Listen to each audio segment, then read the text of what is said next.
This week on Real Life Quarantine. So life in quarantine, it's been pretty chill. I mean, we're hanging out, we're playing games, reading, and just bonding all around. What? So we don't have a lot of rules in this house, but the one rule I do have, no one touches my chicken nuggets. And today, someone broke that rule. Family meeting, now! Now, I don't know a lot, but what I do know is when Carl calls a family meeting, someone's usually in trouble. Here we go. All right, y'all, I don't demand much. I let you stay here, I let you play my games, I even let you use my hallway as a slip and slide. It was dope. It was pretty dope. But someone just crossed the line. Wow, I guess you could say things are heating up in the kitchen. Someone just ate my chicken nuggets. So what? Shots fired. So what? That's my one rule, Brock. Well, it's a stupid rule. Stupid? Are you kidding me? Also, there's more food in the fridge, man. The only thing in there besides my chicken nuggets is vegetables. Carl hates vegetables. I hate vegetables, and Brock knows that. Good, you could stand to eat a few more veggies. What did you say? All I'm saying is that maybe you should take a break from eating 100 chicken nuggets a day and maybe eat a vegetable. I'm pretty fuming right now, but I know I gotta be slow to anger and take the high road. Be the better person. I'm not a rabbit, bro! I don't eat vegetables! I don't eat Chick-fil-A chicken nuggets! Dude? That's it! What?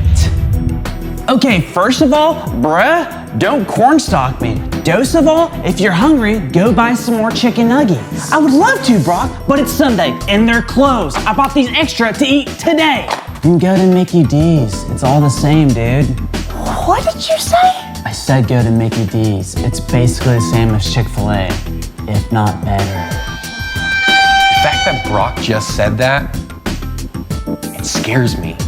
I'll kill you! I'll kill you, Brock! You know I love Chick-fil-A chicken nuggets! Yo, bro, What's up, Edge?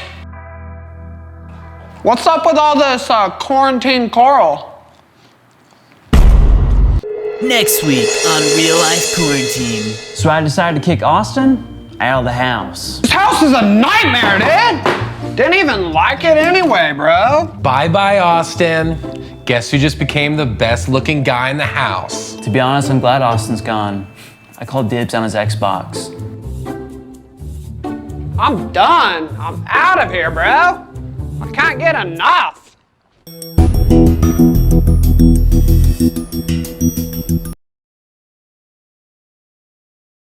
We're gonna play a little game called What's Behind the Mask. How do you play? This one's really simple. Oh wait, I can't see you. I still can't smell you. It's getting hot under there. So what's behind the mask? Number one's coming right up here. It's just that easy. What's the status of Chris Pratt's mouth? Is it closed? Is it open? Or is it open with his tongue out? You decide. 3, 2, 1. Whoa, it's closed. He looks kind of playfully intent there, right? How about this Chris? Which Chris is this? Who are you going to find behind this mask? Are you going to find Chris Evans, Chris Hemsworth, or Chris Pine? 3, 2, 1. Oh, it's Chris Pine, but you knew that already, right? How about this guy here? Kanye. Kanye, such a polarizing character. Is he snarling? Is he straight-faced? Or is he smiling? What do you think in 3, 2, 1? Straight-faced. Usually the best guess with Kanye, right? How about Lady Gaga? Sha-la-la-la-la-la-la, Lady Gaga. What's she doing behind this mask? Is she puckering? Is she gasping? Or is she smirking? What do you say? Get your guess in 3, 2, 1. Ooh, she's puckering, blowing Bradley Cooper a kiss. I'm touched, aren't you? What about Jennifer Lawrence? What's the status of her mouth behind this mask? How about closed? How about open? How about open with tongue out? What do you say? 3, 2, 1. Open with her tongue out. Well, that's just special, isn't it? She is human after all. What about Brad Pitt? He's getting on up there. You know, he's actually older than me. What do we discover on his face here? A clean shave, a beard, or a mustache? What do you think in 3, 2, 1? A mustache. I must ask you a question, right? Now, how many teeth will be missing on this kid when we remove the mask? Who is this kid? I don't know. Maybe the guy that wrote this game's kid. How many teeth are missing? You gotta guess 1, 2, or 4. Huh, it's a lot of teeth missing. Oh, I surprised you there. It's 2 teeth. 1 top, 1 bottom. He can shoot some water at somebody through those gaps. Have fun. Okay, move to emojis now. We're out of the human realm for a moment.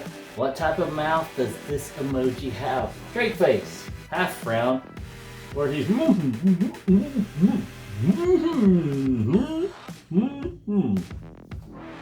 mouth. Did my hint give it away? How about this? Pull off the mask and you're gonna find this dog to have something in his mouth. Is it a biscuit? Is it a bird? Is it a pacifier? What do you say? In 3, 2, 1. A pacifier? Unbelievable. Alright, we got a burger here, a deluxe cheeseburger. What topping is missing? Well, if you know me, I'm hoping the first one and the third one are missing. There's a whole lot of that bacon in there. What do you say is missing? 3, 2, 1. It's actually bacon. How sad to have disgusting mayo and even more disgusting onion on that burger. You disagree with me? I can't get over the fact that there was no bacon on that burger. You know, I'm so sad about it, I think I'll just go back to my quarantine nap.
So what are you doing during the time you used to do all those other things you can't do now? What are you doing with that time? What's going on? Not much, maybe? A whole lot less than you'd want to happen? I've been working on my joke telling skills. I bought a thesaurus the other day. It was terrible. I mean, it was so terrible that it was terrible. I'll keep working on my joke telling skills. But seriously, have you ever seen somebody do something so amazing that you wanted to do it too? Something so incredible that it inspired you? There's this guy, his name is Robbie Knievel, and his dad was Evil Knievel. Incredible stuntman family. They jump things. In fact, Robbie in 1999 decided he was going to jump this little canyon. It was called the Grand Canyon. Check this clip out. When he lands, it's all break. Here's the run. Knievel attempting to jump the Grand Canyon.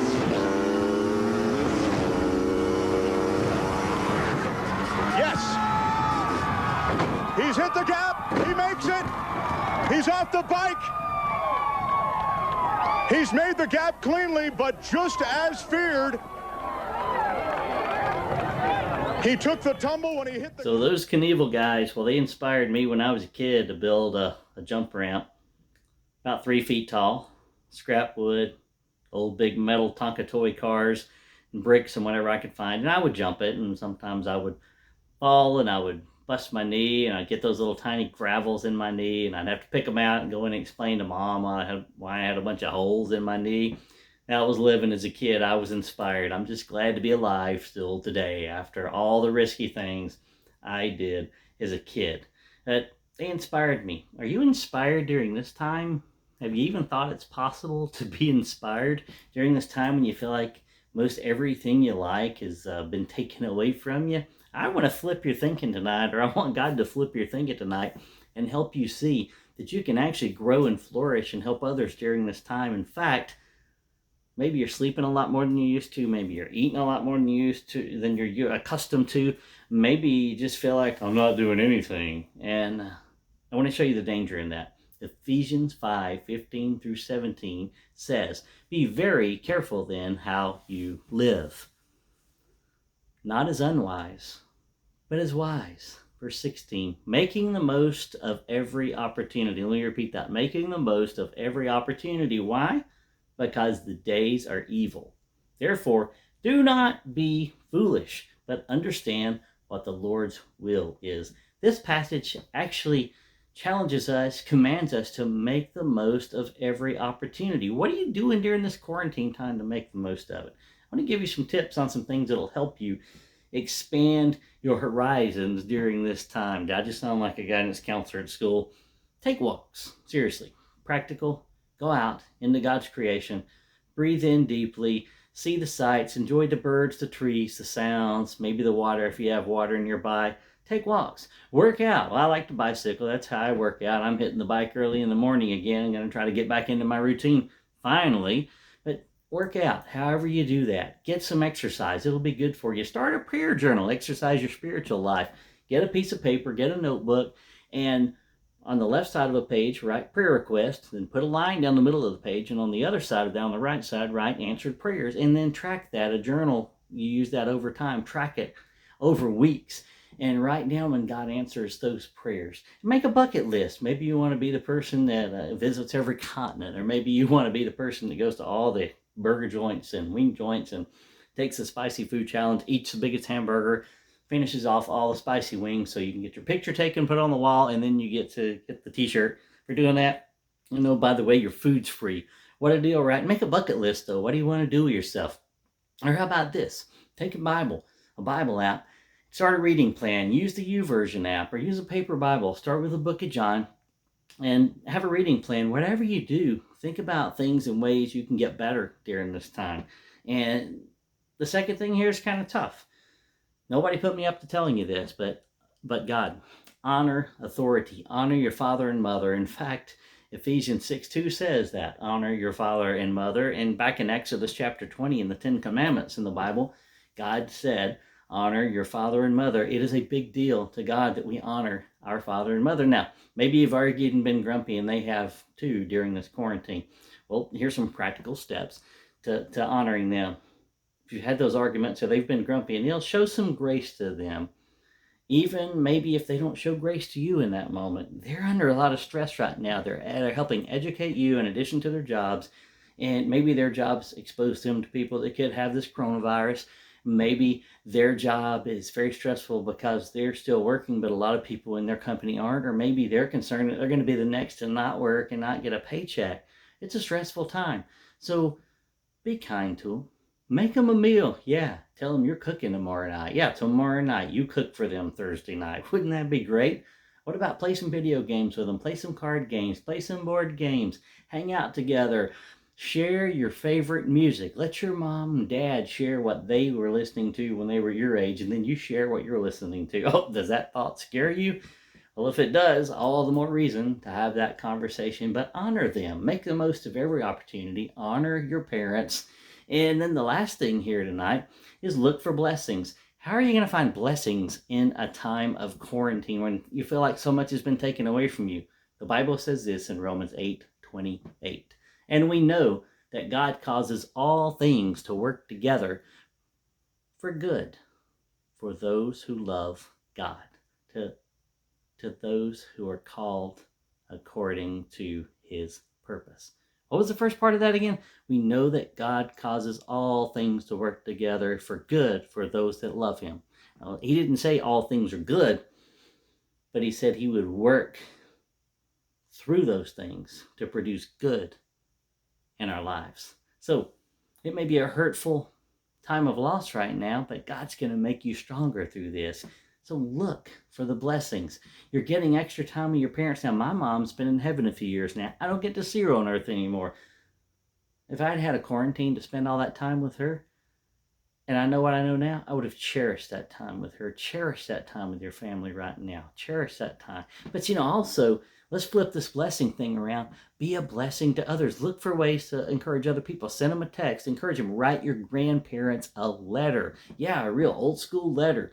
Get a stamp on it and write them a letter. They probably feel extremely distant from everyone right now. So take a moment and do that. If you don't have grandparents anymore, call me.